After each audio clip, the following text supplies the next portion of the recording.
Get this. Adults with financial literacy skills have 82% more wealth than those who don't. From swimming lessons to piano classes, us parents invest in so many things to enrich our kids' lives. But are we investing in their future financial success? With Greenlight, you can teach your kids financial literacy skills like earning, saving, and investing. And this investment costs less than that after-school treat. Start prioritizing their financial education and future today with a risk-free trial at greenlight.com/get-started. That's GREENLIGHT.com/get-started. Yeah, it's the murder show. Which one? The one with the white guy. Guilty or not guilty? Trick question, he's white. Oh, yeah.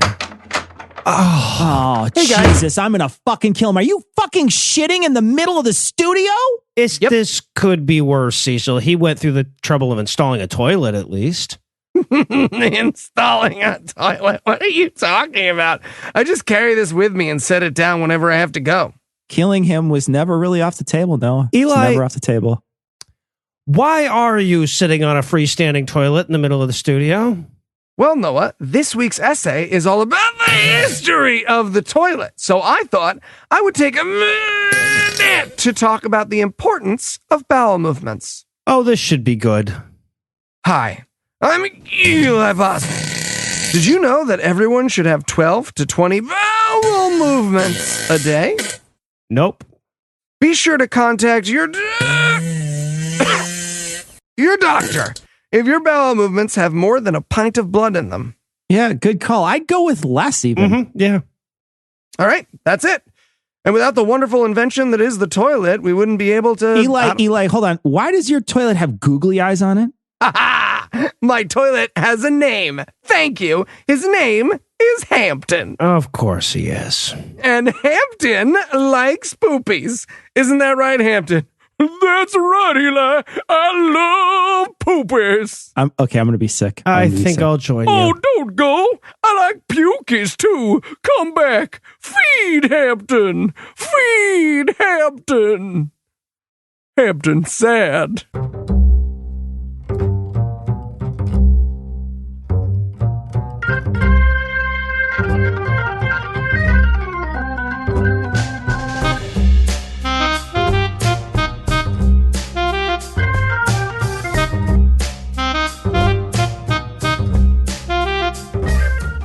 Hello, and welcome to Citation Needed, the podcast where we choose a subject, read a single article about it on Wikipedia, and pretend we're experts. Because this is the internet, and that's how it works now. I'm Tom, and, well, I'm just as disappointed by that as you are, but I can't take all this crap alone. Also joining me are two men whose diets haven't produced a solid shit in their entire lives. Noah and Eli. Hey, I could produce shit. All right, so as evidence of my shit-producing skills, everyone on this podcast has called me an asshole in the last 25 minutes. I'm pretty sure at this point I just shit the ghosts of all the shits I should have taken. And also joining us tonight, two men for whom getting up from a squatting position would require block and tackle, Heath and Cecil. It's called a bull flex, Tom, and it's why I'm in such amazing shape, as you are well aware. Such a good joke. Joke's on you, Tom. I have these newfangled adult diapers. I can shit in literally any position I want to. You got me on that. Astronaut diapers, I love it.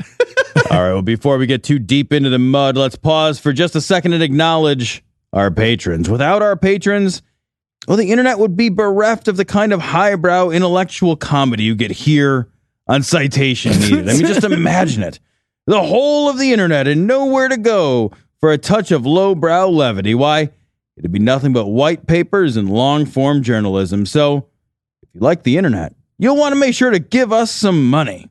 Otherwise, may as well just pull the plug on the whole goddamn thing. So, stick around to the end of the show, and we'll tell you how to give us money. With that out of the way, tell us, Eli, what person, place, thing, concept, phenomenon, or event will we be talking about today? We'll be discussing the history of my toilet. So, blood, slurry, solid. No. Nope.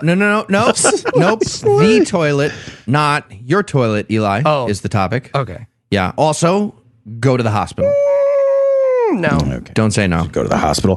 Heath, you read the whole article, presumably on the shitter, pretending you were method acting again. Are you ready to mourn your blown O-ring and teach us some crap? Game on. All right, man, let's start this shit. All right, well, before we get to that, Tom, just an important side note about the Mesopotamians for historical context. Noah is not writing the essay, and I was looking important something else. Side note about the Jesus. Mesopotamians for historical context. The Mesopotamians were shitting constantly, just all the time. Metamucilpotamians. So they fired up a civilization around 3500 BC and started shitting right away. But they didn't really worry about it too much. The name of their civilization loosely translates to between the rivers of shit. So they didn't make a big push to invent the first toilet. Well, By most accounts, that honor goes to the Scots of Skara Brae, a Neolithic settlement that began around 3180 BC in the Orkney Archipelago on an island called Mainland, because fuck me. These are almost certainly my direct ancestors, and they built drains running under their houses, often with a little cubicle around their drain hole. The guy from Office Space comes into your cubicle. Peter, what's crappening? Just like, you know what this open hole filled with shit in the middle of my house needs? a privacy screen. A privacy screen, exactly. You can't see the smell that way. So, Heath the First and his idiot fucking friends from the island of Mainland, they might have made the first waste disposing toilet, but the people who built the first urban sanitation system were part of the Indus Valley civilization of South Asia. Starting around 2800 BC, they started installing toilets into the outer walls of houses with vertical chutes that fed into a network of street drains. Eventually, entire cities were built in which every house had its own water cleaning toilet that connected to a covered sewer system that emptied into a community cesspit. And then they'd empty these pits every so often into a different pit, I guess. Just a different shit pile. That pit's called New Jersey. Is that why people keep bringing buckets of shit to my house? I thought it was a housewarming thing. That's just that we figured you couldn't tell the difference, so... Yeah. Vegan brownies. I get it. And a few other early civilizations were definitely working with toilets as well. For example, the palace at Knossos on the island of Crete was built around 1700 BC and had latrines with large earthenware pans that were connected to a water supply and emptied into terracotta pipes. And around the same time, settlements in Southeast Asia also had shitting technology. A recent dig by archaeologists in southern Vietnam discovered toilets and also a collection of very valuable coprolites, or shit fossils, that told us about the dietary habits of those people. Yeah, you have to be on paleo for a really long time to shit fossils. You have to. And one other ancient civilization that needs to be mentioned is, of course, Rome. And Right, because if you're going to talk about shitting, no, I get it. Exactly. So around 800 BC, they started building a sewer system, mostly for the purpose of draining unwanted standing water from low-lying areas of the city. But over the next several centuries, they really ramped it up. And around 600 BC, they built something called the Cloaca Maxima, which loosely translates to the greatest sewer ever. Never missed a chance to self-congratulate the Romans. You got to give it to them. Well, for all they knew at the time, I mean, Europeans wouldn't discover New Jersey for another 1,000+ years. And eventually, they put together a large network of sanitation drains that connected to the Cloaca Maxima and emptied into the Tiber River. And here's a description from a first-century Greek historian named Strabo. Quote, "Almost every house has water tanks and service pipes and plentiful streams of water. The sewers, covered with a vault of tightly fitted stones, have room in some places for hay wagons to drive through them." End Holy quote. shit. Cloaca Maxima is both the best and worst Cirque du Soleil show. If you think I won't fly to Vegas right now to watch a Chinese teenager juggle turds in a glass pyramid, you are not the woman I married, Cecil. You are not the I wouldn't think that for a second, Eli. Okay, so question. What were they shitting that they needed sewer pipes you could drive wagons through?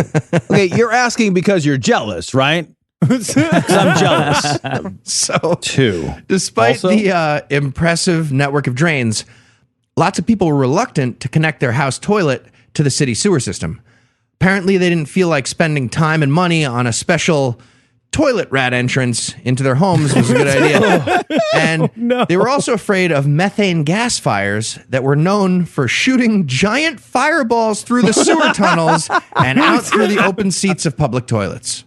That's like 2 out of 3 dangers of the fire swamp right there. That's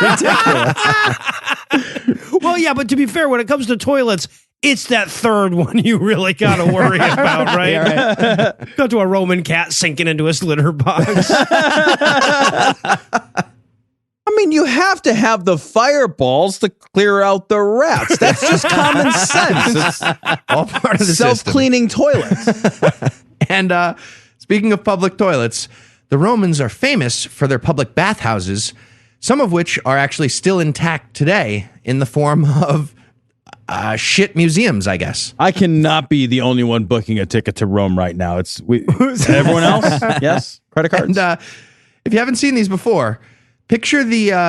remember those his and his Blumkin toilets we saw at the 2014 Winter Olympics in Sochi, Russia? Blumkin toilets. Now picture a giant room of those, all facing inward with no barriers and just so much eye contact. And now picture everyone passing around the communal sponge on a stick for wiping that they really had. God. This is like Wrigley Field. It's like having a shitting trough, you know? Like, God. There's that one guy won't stop making jokes. Wipe it more than once or you play with it, gentlemen.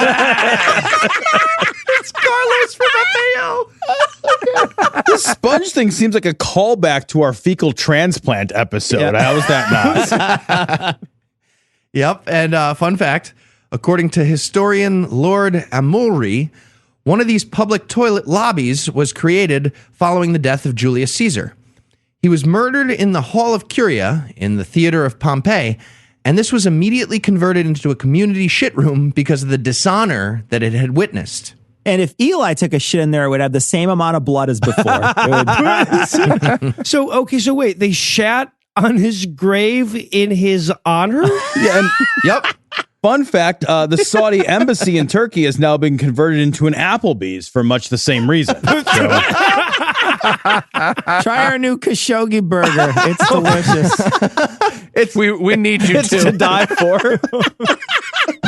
They serve it, and the bun has a bone saw in the top of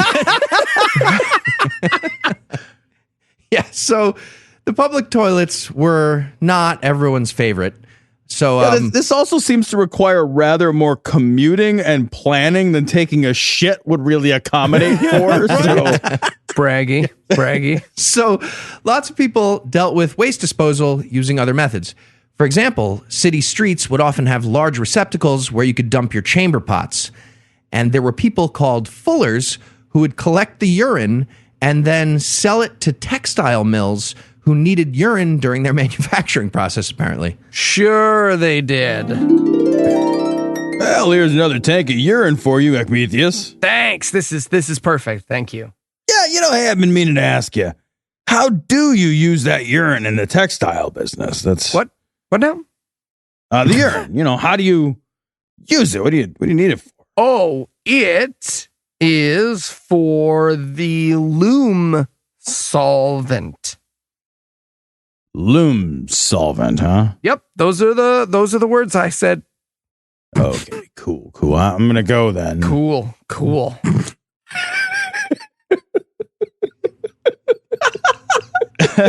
Loom solvent. Yep, and apparently it was pretty standard for people to bring their personal chamber pot to bars, restaurants, and dinner parties. Also, Empty, right? When they brought, we should be clear about that. maybe at first. Yeah, that's a weird doggy bag situation at the restaurant, right? Like, And I was just the way you phrased it, I just pictured somebody going into the bar going, "Hey, check this one out, guys." I mean, You look like a something's candy wrong with cane. me. paying customers only. Yeah. So, another fun detail. The Romans eventually enacted laws about waste disposal to deal with everyone who wasn't connected to the sewer system. Apparently, a bunch of these people were just dumping their chamber pots out their window onto the street. So the Senate set up official penalties for pee and poo assault from a window. The violator had to pay damages to anyone they hit with the waste, assuming it caused an injury. But the rule was only in effect during the daytime for some reason. Yeah, I mean, if you're walking around at night, you're just asking for it, though. You know, just In Rome, everyone's dressed like the front row of a Gallagher show, just head to toe in a poncho and crying. Racist. So the toilet technology of Rome was pretty much the high watermark for centuries. During the Middle Ages in Europe, for example, they never really moved past the idea of backyard shit pile.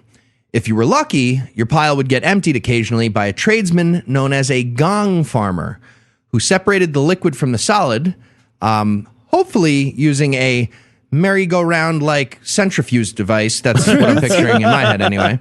Or maybe a fan. Once they had the solids all collected, which they referred to as night soil, they'd sell it to farmers as fertilizer.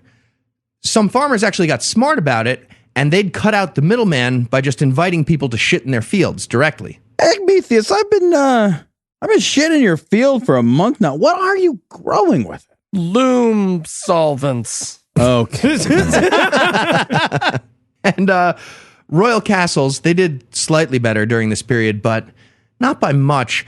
They'd usually have a little room off to the side of the building that had a bench with a hole in it, and this often had a chute leading into the moat, which was good defense during an attack, but it was a ring of wet shit surrounding your house all those other times when there wasn't an attack.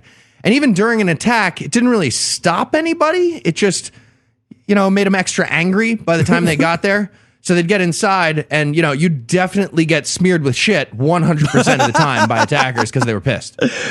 All right, and with our back portcullis finally breached, let's take a quick break and try to forget what we've learned and why we're learning it with a little apropos of nothing.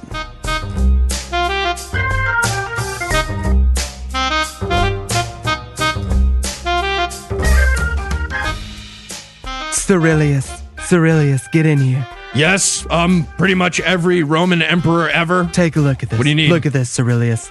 I'm gonna call it the Cloaca Maxima. It's gonna be huge. Literally, it's gonna be huge. Wow, yeah. This is a sewer system I'm looking at. Not just any system, Sarah. The biggest and the best in the world. We're gonna make Rome shit again. All right, fantastic, sir. Fantastic. Everyone's gonna love it. Right? Okay, yeah, just one question. Does it lead directly into our water supply? The River Tiber? Yeah, it does. But, avoid a floater and you're probably fine, right? Actually, guys, the Romans were well aware that they couldn't just... No, get out of the sketch! Get out of the sketch! Boo! Fine. Eat you. All right, you want to go make hard eye contact in a public toilet? Try and stop me.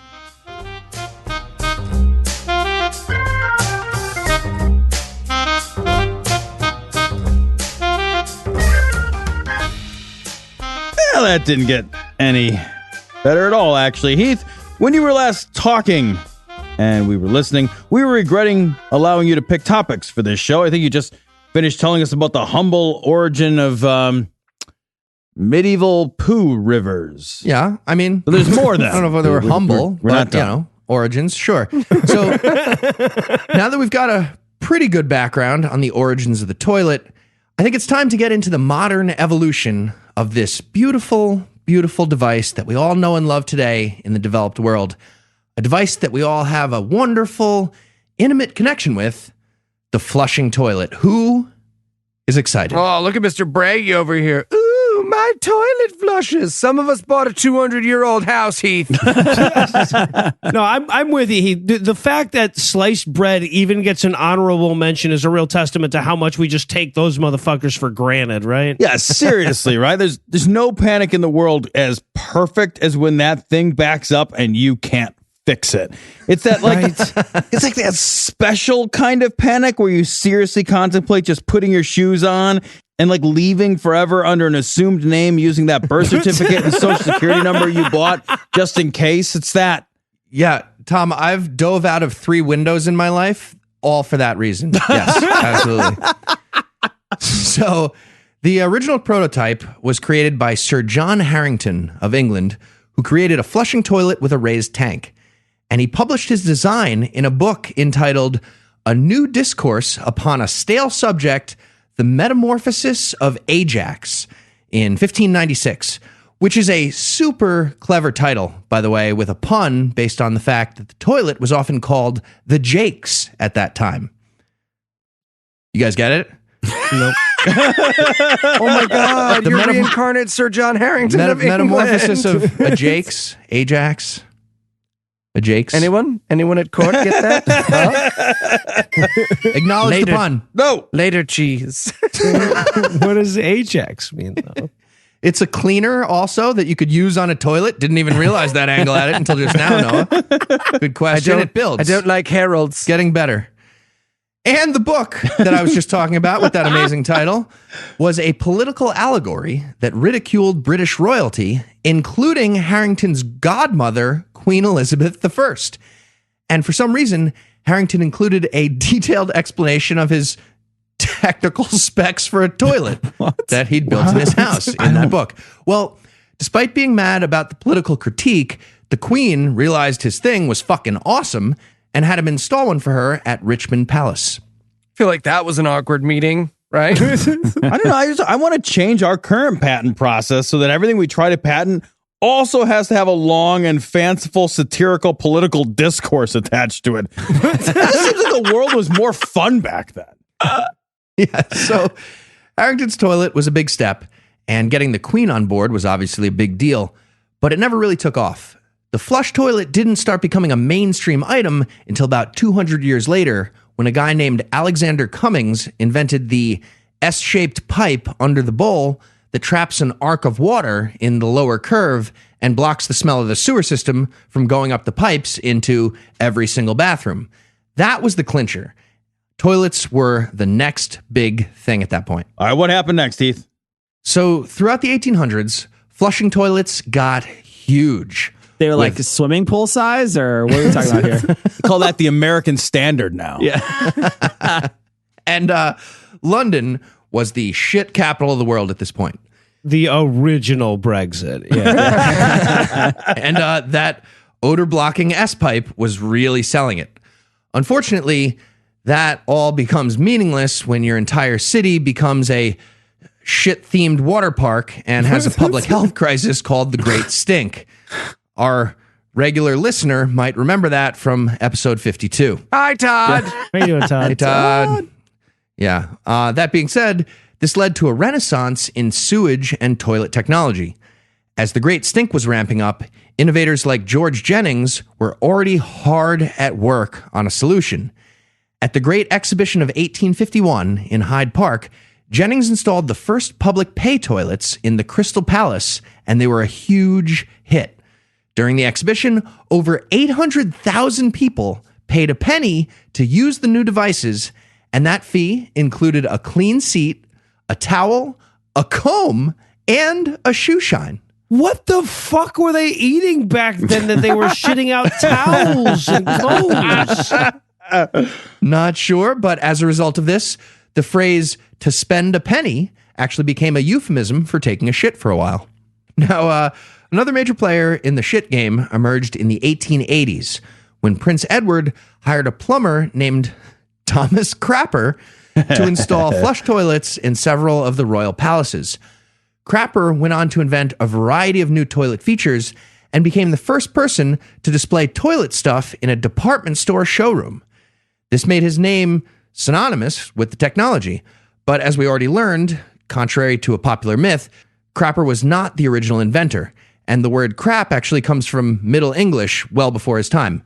There's also a popular belief that the toilet nickname John came from John Harrington, but this is disputed by nerds who ruin everything, because that would have been awesome. It's probably some Peggy Sue fan fiction where he goes back in time and invents the toilet. Either way, I'm pretty sure that wasn't a nickname Thomas Crapper was like going for, you know?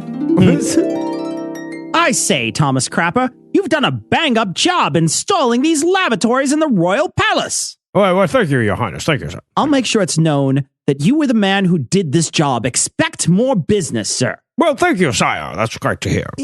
Is that a crapper toilet, people will say? Yes, that's a crapper, I'll say. Well, I don't know that. Soon, far and wide, people will say, I've got to use the crapper. Have you seen my new crapper? You'll be a household name, Thomas Crapper, mark my word. Oh, why didn't I become an electrician? Ooh, like that genius John Dildo, eh? And one other major event in the evolution of the shitting experience happened around 1890 with the release of commercial toilet paper rolls. Ooh. Yeah, ooh indeed, Eli. Big fan. Ooh indeed. Before this, people had been wiping with all different stuff over the centuries. We already talked about the communal sponges of the Roman public toilets. Oh my God, that was real? That was a real thing? 100% real, Tom. And other methods throughout history included scraps of paper and cloth and various plants, rocks, and of course, Rocks. nothing. Wait, rocks. Paper beats rock every time. We should have known better from the start. Right, but despite all the drawbacks of antiquated wiping technique, the commercial TP wasn't successfully marketed until 1902, which means there were about 12 years of people caked in shit, scoffing at the crazy kids and their not being caked in shit thing that they were doing. They're all like, are millennials ruining the scraps of paper market? They're called ballots, Cecil, and yes, we are.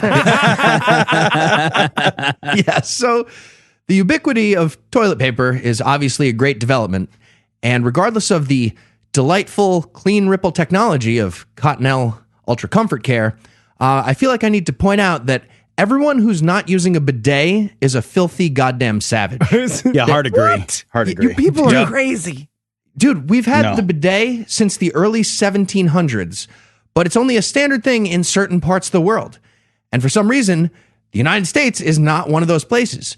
So most of us are walking around with a good deal of shit smear at all times between a shit and our next shower. Like, imagine getting shit on your arm or like your neck. And you just do a quick wipe down with a dry napkin. That's fucking insane.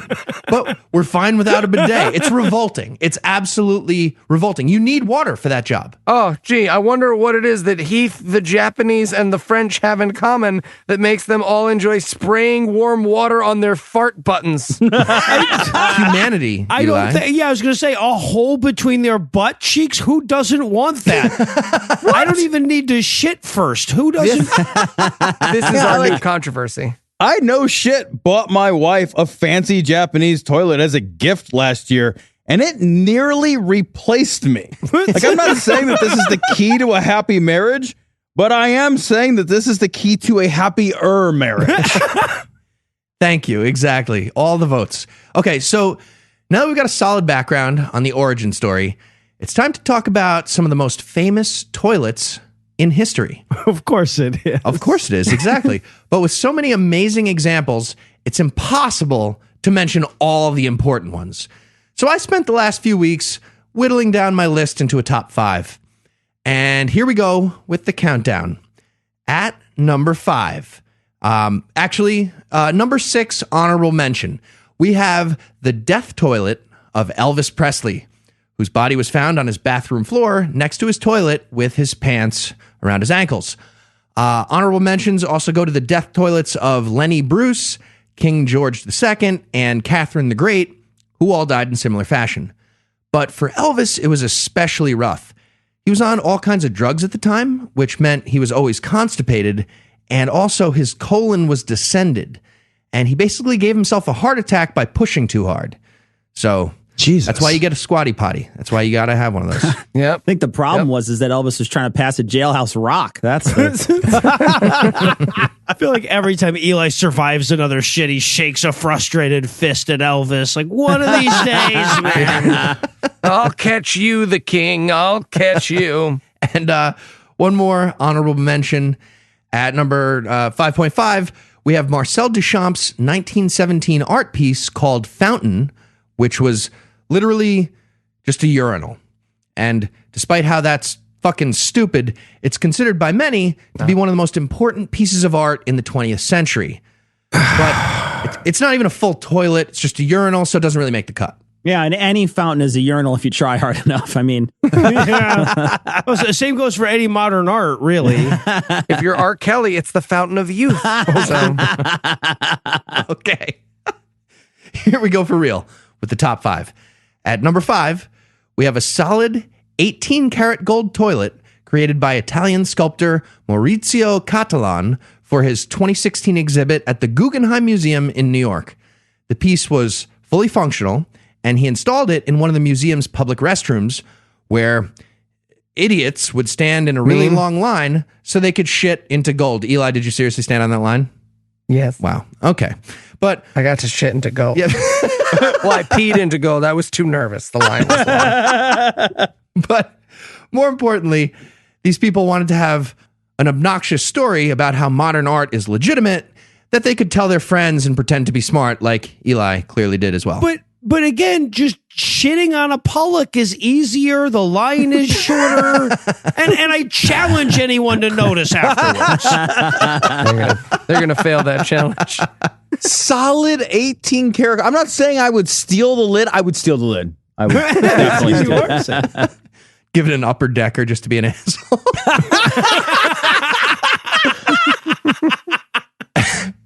All right, at number 4, we have the toilet of Adolf Hitler himself from his official Third Reich yacht. At the end of World War II, that ship got taken back to the U.S. by Allied forces and destroyed in a scrapyard in, of course, the state of New Jersey. And it got back to Jersey, and that's when some garbage person from Jersey was like, yeah, I'll buy Hitler's toilet. That sounds fun. And he installed it in the bathroom at his auto repair shop. He eventually sold that business to another garbage person from New Jersey named Greg Kofeld, who somehow realized he owned Hitler's toilet, and he tried to sell his newfound Nazi memorabilia in 2014. Hopefully that failed and continues to fail, and he has to feel like a Nazi every day after coffee. Eli, just read Yelp reviews before you take your car into some random place and are never heard from again, you know? Yeah, right. I don't know. Is it more or less Jewish to shit into Hitler's toilet? It feels more. It feels defiant. Upper decker would be defiant for sure. I like it. All right, at number 3, we have the infamous toilet number 6 in the men's room of the Minneapolis airport. And of course, that's where former Senator Larry Craig tried to solicit some gay sex from the guy in the next stall. This is so great. Despite spending his entire career as a bigoted Republican who consistently voted against gay rights. Side note, it's illegal to do that in a public restroom. You're not allowed to solicit sex in a public restroom. Other side note, the guy in the next stall was an undercover cop. So when Larry Craig started tapping his foot and moving it under the stall closer and closer to the cop, and then reaching his hand under the stall as well to do some kind of hand signal, the cop responded by showing his badge under the stall to Larry Craig. At which point, Larry Craig said no and tried to leave. After being arrested, Craig tried to claim he needs to shit with a very wide stance. He's a wide stance type of shitter. And he also needs a good deal of choreography along with his shitting, apparently. Craig is just like, look, I can't go unless I get a series of high and low fives from the guy in the stall next to me. It's a serious medical condition. I just love the response of no. Like, why are the police here? They should be inside getting the prints from Finger. And at number 2, which is the top spot in toilet rankings. Let's be honest. Well done, yes. At number 2, we have the zero gravity toilet devised by NASA for shitting in space. Apparently, everything you excrete just kind of floats around and gets everywhere without gravity. So they had to come up with an air pressure system that sucks the waste from your exit points and down into the plumbing right away. At first, they would then just eject the waste into space, but they quickly learned that your ship at that point is just floating around in a cloud of poo. So That was the problem. Now, they direct the solid waste into a chamber that exposes it to the vacuum pressure of space, which kills bacteria, and they keep the sterilized waste in space Tupperware for disposal back on Earth. And then they recycle that toilet air back into the cabin. For real. Le Creuset is pissed because they just stole the title of world's most expensive Dutch oven. Today I learned that being an astronaut isn't all glamour and the occasional explosion. It also means you would spend your entire trip just fermenting in each other's farts. Yeah. All right. And here we go. At number 1, we have my nomination for the greatest toilet in history. Tom, you know what the fuck I'm talking about. I have this. It's called toilet. the Toto, and it comes from Japan, which is the modern day paradise of super advanced toilet technology. Their toilet culture is fucking fantastic. Available features on the Toto include a remote control bidet on a robot arm, a built-in ass dryer for after the bidet, automated air fresheners, a self-cleaning heated seat, and even data ports to integrate with your phones and tablets. And what I just listed, that's just a few of the basics. If you go custom, it becomes a way of life. It is a beautiful, beautiful thing they put together, the Toto. I am like 100% not joking. I have the Toto S350E. What? I'm so happy, I have this. This thing has scared the kids. It has surprised the hell out of the nanny. It's thrilled house guests. And when I leave the house, I am packing this thing like it's fine china and taking it with me. He's got a roadie crew just carrying it around in cases for him. It's amazing. There's a just took a shit Facebook sync option, isn't there? There has to be. There's an Instagram filter. No. No. It's a data dump.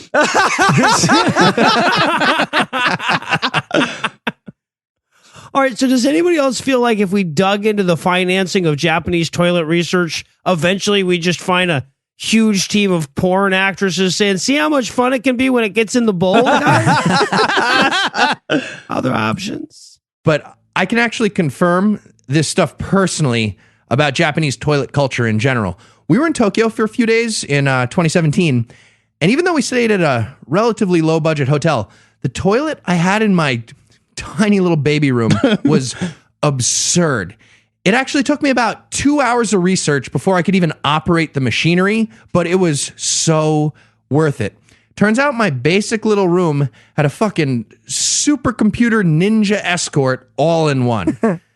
Taught me kung fu like I was Neo. It equipped me with an Iron Man suit at one point, which was awesome. I flew around. It composed original poetry and read it to me in a very soothing voice. It didn't even charge extra for shitting stuff like you'd expect from like a pro. And that wasn't even close to the Toto. This was like the Hyundai of Japanese toilets that I had there, and it was still amazing. All right. And if you had to summarize what you've learned in one sentence, what would it be? Well, first of all, Japan gets me.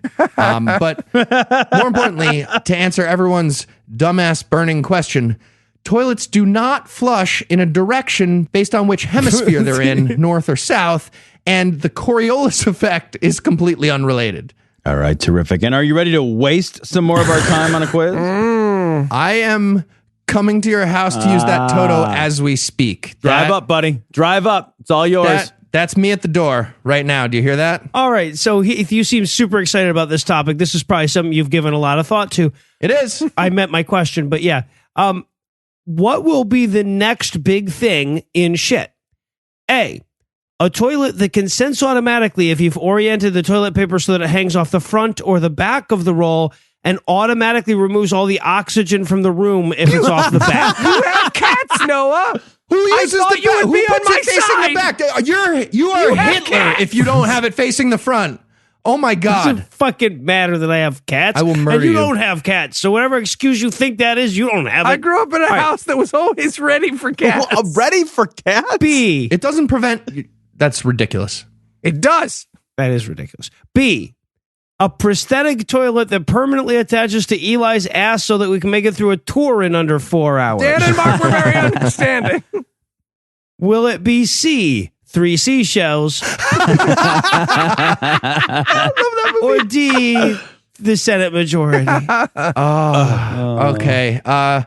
Definitely C, the seashells. I keep 3 shells next to my toilet, just hoping to one day figure that out. I just ponder it. I haven't yet. One day.